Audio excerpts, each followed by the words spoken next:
everybody, welcome to Deal Talk. And today we are going to have Jeff Luker and myself here in our podcast. And we just want to talk today about some of the basics, blocking and tackling. And I think one of the most critical things I see, Jeff, when I'm talking to a broker, and I had one of those deals going on the last couple of days, and I finally just had to ask point blank, is your client the buyer or the seller? And the guy came back and says, oh, well, it's kind of both. I know the buyer, but the seller's the one that needs financing. I mean, I know the seller, but the buyer's the one that really needs financing. And so then I asked the magical question, Jeff, do you have them engaged? And he said, I'm working on that right now.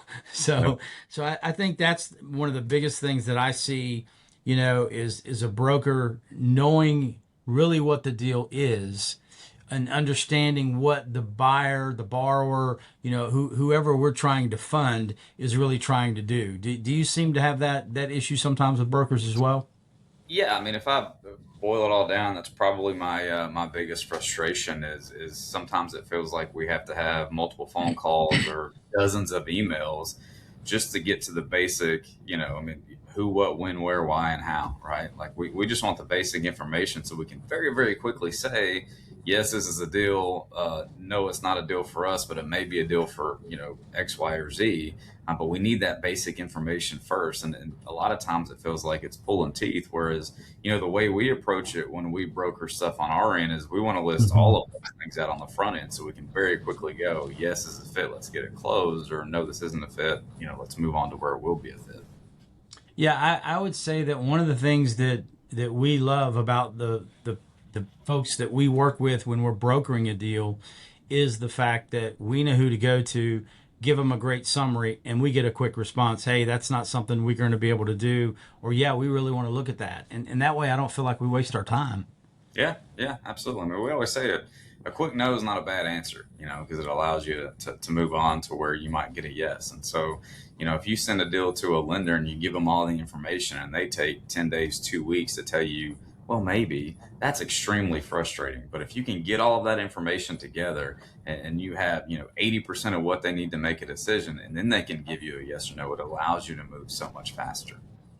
Yeah, I think for the brokers out there, one of the things, and we're going to get into this in just a second, we're going to go over 4 steps that we think will help you as brokers get a quicker response. But I think one of the things that, I go back to is that Saturday that you talked about, when you were working, some from home and trying to stay caught up on deals. And, I think that we know who the broker was that sent it to you, somebody that we've worked with and actually went through kind of our mentoring program, with him. And I mean, you opened it up and you had every single thing you needed there. And you quickly that same day, within an hour, I think it was, sent him an LOI, Yeah. And for brokers, that's how quick Commercial Capital Bidco can get you, a letter of intent. We can turn those things around fast because we know what we're willing to do. If we have all the information in front of us that we're asking you to provide to us, we can give you a quick, hey, we want to underwrite this deal. Let us send you an LOI. And then we start the underwriting process, the third party process, and everything else. People ask us all the time, I get it, well, how fast can you close? Well, I can close as fast as you can deliver, all the documents to me. Yeah. And the thing is that we've closed deals in as fast as 5 days. That's not normal, but we've done that. But it used to be our average time was 17 days to close. Now that time has gotten longer, but it's gotten longer not because our process has gotten longer. It's gotten longer because we seem to take more time to try to figure out what's going on because we can't get a straight answer from the broker. Yeah, I mean, our longest on our direct lending, our longest lead time items are going to be, an appraisal, which, we're not, we're not bound by bank regulations. We can pick our own appraiser. So that's not a super long process. That's 10 days to 2 weeks. And a title commitment, which varies, state by state. Sometimes in Tennessee, we can turn around in a number of days if we're going nationwide. I mean, it just depends. But that's usually, 2.5 weeks tops. And if we do everything else in parallel, we can conceivably close that deal that quickly. But you're right. I mean, it's always fighting to get the documents or, well, why do you need this? Or why do you need that? And so we spend 2 or 3 or 4 days arguing instead of, hey, here's an updated PFS or, whatever that thing looks like. Yeah, it's interesting that the brokers always ask, well, why do you need 3 years tax returns? Well, it's because we want to know who we're dealing with.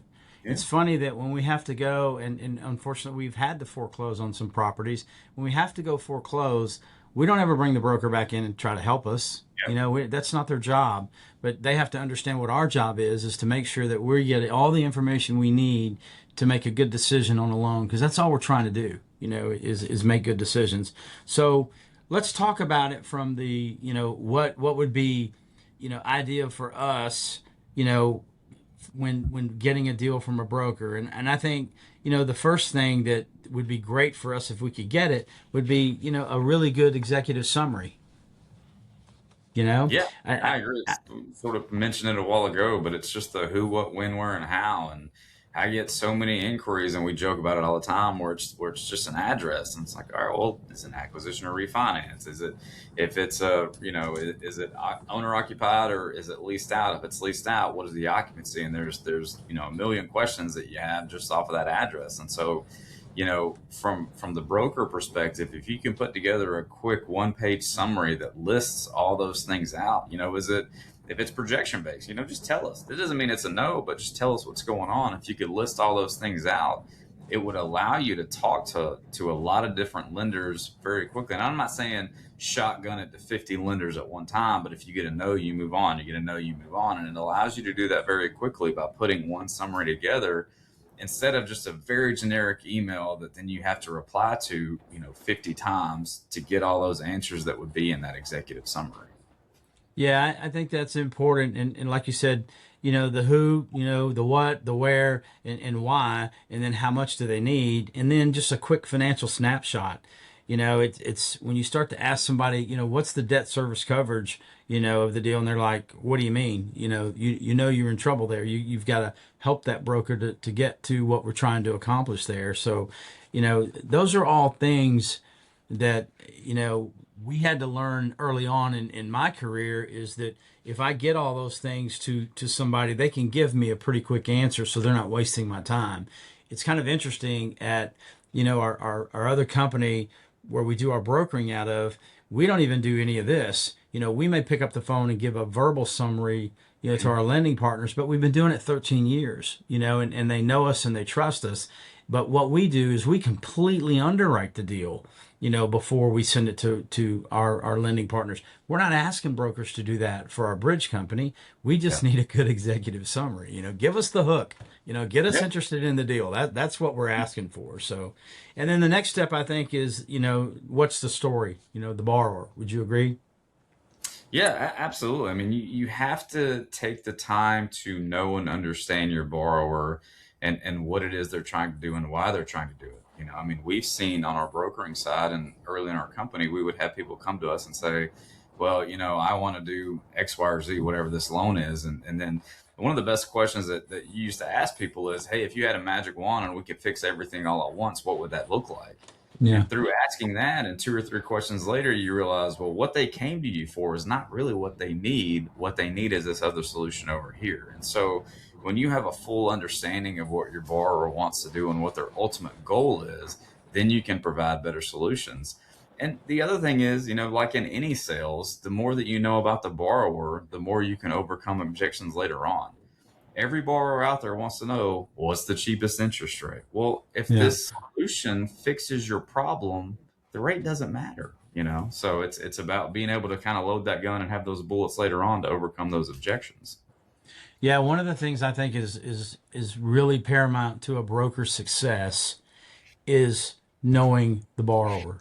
And Mhm. what I mean by that is not just knowing their name and knowing their story, but knowing the borrower, becoming a trusted advisor to that borrower instead of just a transactional broker, to that borrower. That's one of the things I think next week we're going to have in our webinar series for the Commercial Loan Broker Association, is talking just about that. Is becoming that strategic advisor for the borrower. If you can bring more to the table than just access to lenders, you're going to be valuable for that borrower. And when they have another deal or situation, they're going to call you. I think last week we closed either the 10th or the 11th loan for one of our longtime clients. I mean, we've done business with him for over a decade, and he Yep. keeps coming back to us and calling us because we keep delivering results for him, and we've become a strategic partner for him. Now he calls and says, "Hey, I want to do this. What do you think I should do?" And we sit down and we figure out what he should do, and give him the best advice we can. So you got to know the borrower, you got to know their story, okay? And then the third step is the collateral and the financials, the proof. And this is the thing that I think frustrates us the most is that, we are not a no doc lender. We're a Right. lender that's going to have, we want the PFS on the borrower. We want the last 3 years tax returns on the borrower. It doesn't mean, but if the tax returns are not performing and it can't support the debt, why would we make the loan? So what's really going on there? And so that's why we need all those documents. And it's just amazing to me sometimes when a broker, it's not their money, it's our money that we're lending, and the broker will say, well, you don't need all that to make the loan, right? You know? That's one of my favorite lines. Yeah. Yeah, and when we go to collect it, they're not around. When we're trying to collect, or the ACH bounces, and we got to go collect it from the borrower. They're not around to help us, do that. But that's the thing that frustrates me the most when I hear that is, well, you don't need that to make the loan. Yes, we do, because just like they want to know the borrower, we want to know the borrower, and the financials provide us the proof of what the borrower can or has done. Would you agree? Yeah, I would completely agree, but the same time, it's also kind of frustrating that I feel like the brokers get hung up and we hear, well, they're a business owner, they write a bunch of stuff off, and it's like, okay, just let me look at it. There are things we can add back, but also, I always tell brokers, look, it doesn't have to cash flow based on his tax returns, but we need to know what the plan is, and so we need to know where he is now. We need to know where he's going, and then we have to understand how he's going to get there. And for me, if we're brokering a loan that's doesn't have a standard cash flow that's going to fit a bank, I want a lender that's going to be a story lender that I can tell a story to that makes sense of this is where he's been, this is where he's going, this is how he's getting there. To me, that's better than, well, I've got to check these 6 boxes or it's not a deal. And so it's really about the approach and about telling the story of what that borrower is trying to accomplish. Yeah, I think the other thing that frustrates me a little bit too is when brokers want to try to hold information back. Mhm. Well, the guy had a bankruptcy 3 years ago. Guess what? We've done deals where the borrower's been in bankruptcy, Mhm. or coming right out of bankruptcy, and we work with the bankruptcy court. I remember one company here in Tennessee, we worked with the bankruptcy court and got them a loan to come out of bankruptcy. And I think that loan we did for them at the time saved like 19 jobs, Yep. in a pretty small rural town in Tennessee. So we're willing to listen to the story, but we got to have the truth and we got to have the whole story. And I think if you could say one thing to brokers is give us the truth up front. Let us figure out so we can, number one, save you time because we're going to find it. Yep. We have a great credit team. We're going to find it. Okay. So give it to us up front so we can either one, yep, we can navigate around that, or two, tell you, hey, this ain't going to be a deal for us. You would Yep. rather hear that from us day one than on day 20. That, oh, we just found this out and this is a deal killer for us. You should have told us this up front. Whereas if we find it up front, we can either work around it or we can tell you quickly it's not going to be a fit for us. And then you can go and find a lender. Trying to keep things from lenders in our day of technology is really kind of silly because they're going to find it. Any lender that does their due diligence, that does their homework, they're going to find it. And just about every lender now has been burned to where we're all doing the same things. We're all running the same reports. We're doing clear reports. We're doing all kinds of stuff now to make sure that we truly know who the borrower is. So you're not going to get that past us. So really let us work with you. Come to us and tell us the true story up front, anything that you know, and let us see if we can make it work. Yep. Yep. So that it just makes better sense. And then the other thing is the sources and use table. I think that's something that sometimes I think brokers don't understand it. And so if we have a sources and use table, we can see exactly where our funds are going, how much the borrower's bringing in, or how much equity they already have into the deal. And I think that's invaluable if they could know that, don't you, Jeff? I do, and look, we're in an environment right now where let's pick on MCA loans a little bit. Right now they're not SBA eligible for a refinance, and so we can do those. As a big co, we can refinance those MCA loans, but we need to understand what the full stack for the payoffs are, and if there's MCA Yeah. involved, okay, we need to understand that. If maybe we're tight on our LTV and there's a whatever, a partnership buyout, right? Well, if we understand that that's what's going on, then maybe the partner can get most of what he wants as a buyout and he can hold a note for a little bit on the second. So the point of it is we're very creative in what we do, but we need to see the full picture to apply that creativity. If we don't know there are other options there, based on what they're using those funds for, then we can't really apply that to it. Yeah, that's true. But I think brokers out there, if you could, we're trying to give you some real critical points that will really help you, get quicker responses on your deals, and get more positive responses on your deals. I think sometimes brokers really don't believe us when we say we get emails with an address and it says, "Hey, can you finance this?" Maybe we should start saving those and just start publishing them weekly, kind of like Mr. Coleman does with his reports and stuff. And I mean, not embarrass the broker, black out who it came from and all that. But, it's just amazing that we still get those emails here in 2020, in June of 2026. So, but Well, it's I think happening. part of it too is, people are trying to save time or be more efficient with their time when they're really shortcutting the process. And it's the same conversations we used to have, way back in the car business days of, let's say the average car sale was going to be 4 hours long, right? Well, if you shortcut the process and you start negotiating 20 minutes in, well, that negotiating process is a lot longer and it's a lot harder. And we all know the longer you negotiate, the less money you're going to make, right? That's right. That if that process is 4 hours long and you spend the first 2 hours building rapport and building value in yourself and building value in the car and doing all of the things that you're supposed to do, then that negotiation process is a lot shorter. You typically make more money. And it's the same thing with this. The more time you spend on the front end building rapport and building value in your services, the better opportunity you're going to have on the back end to make your fee and to ultimately get the loan placed. But you're going to save yourself time too, because the more time that you spend, you're going to find things in this deal that go, "Ooh, I need to answer this question," or "Ooh, this is a big red flag. Maybe this isn't a deal. Now let me call my go-to lender and say, this is what I'm running into. What suggestions do you have?" Yeah, I'll never forget, and I know he doesn't mind me using his name, but I was doing a deal for Edward Hyde, the very first deal I ever did for him over in Kentucky. We were refinancing his store. When I went in to see him, he told me he needed a line of credit. In reality, what he needed is we needed to refinance his real estate because he had way too much equity in it. And so I had a guy that brought me, introduced me, to Edward and Karen. And so I had that guy call Edward and say, "Hey, Terry needs this and this." And Edward called me, and I don't know if he'll remember this or not, but I bet he does. He called me and he read me the riot act. And he said, "My relationship is going to be with you.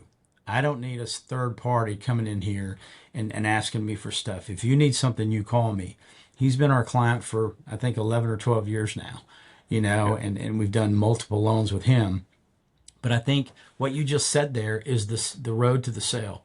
Hmm. When you shortcut it, and I don't care if you're selling cars or you're selling financing, when you shortcut it, you don't get paid. Okay, or you get paid less, or you spend time on something that never was a deal. But it was hard then to get salespeople to understand, to follow the steps of the sale and build that rapport. It's the same thing with brokers. Yep. Is you've got to build rapport. They have to believe that you can help them, and they want to see. It goes back to the old saying, right? They don't.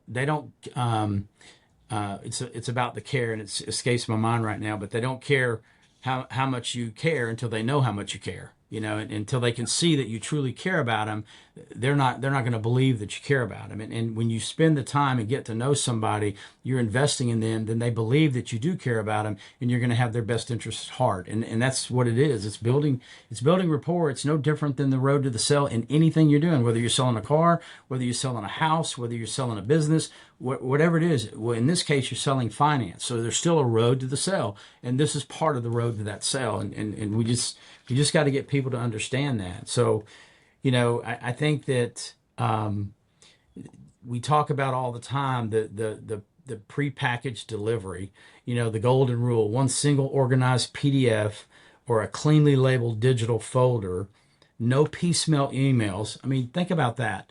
I don't know about you, but I get emails and I have to go back and go back 10 emails to find that document that they sent me, because they've sent me five more documents in five separate emails. Yeah. Instead of organizing it, when people send stuff to us, we've got a secure box that they have to put stuff in. If they would get the stuff that we need and put it in that secure box, we can get them an answer, immediately. But it just, if you get better organized as a broker and have everything together that you need, then you're going to be able, to get your deal done quicker. And I hear it all the time. Well, they don't want to provide financials or anything like that until I've got them a term sheet. Yeah. I don't know how people give term sheets without having looked at, tax documents and PFSs and things like that. And what they're really getting, and they don't understand it, is they're getting a piece of paper that means nothing. Yeah, I mean, we've worked with lenders in the past, and SBA lenders, right? So, I mean, government guaranteed loans, where we send them some documentation and we have an LOI the next day, and it's like, that doesn't mean anything. It means that you didn't Right. have time to do all the diligence. You haven't scrubbed the financials. Like, this is a hey, I'm interested. This is not.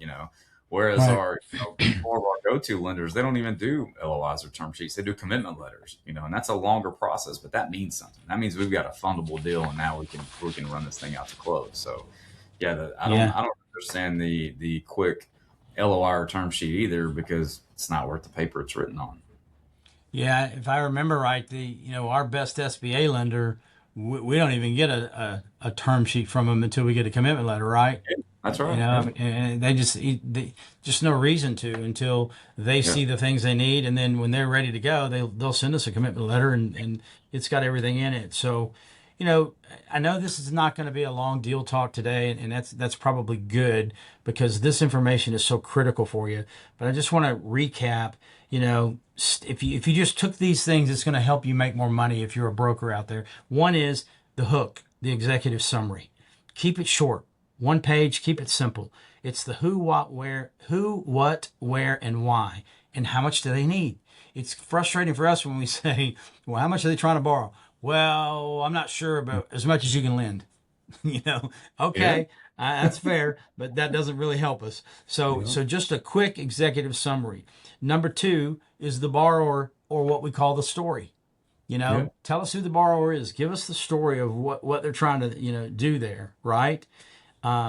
Number three is the collateral and the financials, the proof. This is what it really is. This isn't the talk. This is the proof. This is what it does.